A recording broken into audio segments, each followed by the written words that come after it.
ছাত্র আন্দোলনে গুলি ও হামলার অভিযোগে সাবেক রাষ্ট্রপতি আব্দুল হামিদের বিরুদ্ধে কিশোরগঞ্জে মামলা হয়েছে। এ নিয়ে জানাতে কিশোরগঞ্জ থেকে যুক্ত হয়েছেন সহকর্মী শাহজাহান সাজু। সাজু, ছাত্র জনতার উপর গুলি ও হামলার অভিযোগে মামলা হয়েছে, এই একটি মামলাই হয়েছে কিনা, আর তার বিরুদ্ধে এটি প্রথম মামলা কিনা?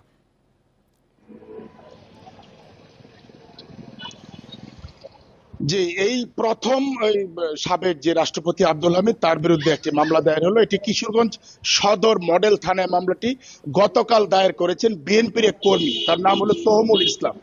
এই মামলায় সাবেক রাষ্ট্রপতি আব্দুল হামিদকে আসামি করার পাশাপাশি সাবেক যে প্রধানমন্ত্রী শেখ হাসিনা, তার বোন শেখ রেহানা, তার ছেলে সজীব ওয়াজেদ জয় এবং মেয়ে সাইম ওয়াজেদ পুতুলকেও আসামি করা হয়েছে। মোট 124 জনকে আসামি করা হয়েছে। এই বিষয়টি আমাকে নিশ্চিত করেছেন কিশোরগঞ্জ থানার যে ভারপ্রাপ্ত কর্মকর্তা আব্দুল্লাহ আল মামুন। তিনি নিশ্চিত করেছেন যে গতকাল এই মামলাটি দায়ের হয়েছে। আমরা বিষয়টি আজকে জেনেছি।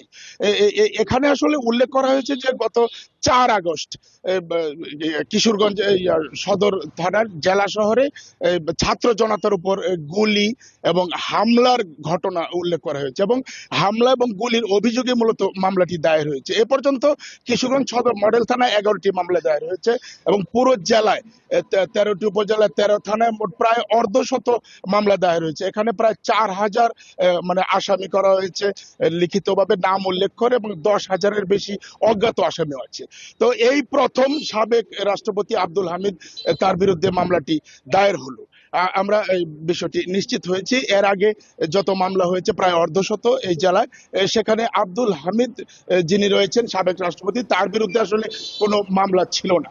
এই প্রথম এই মামলাটি দায়ের এটি হয়েছে তার বিরুদ্ধে এবং প্রথম মামলা। কিশোরগঞ্জ থেকে জানাচ্ছেন সহকর্মী শাহজাহান সাজু।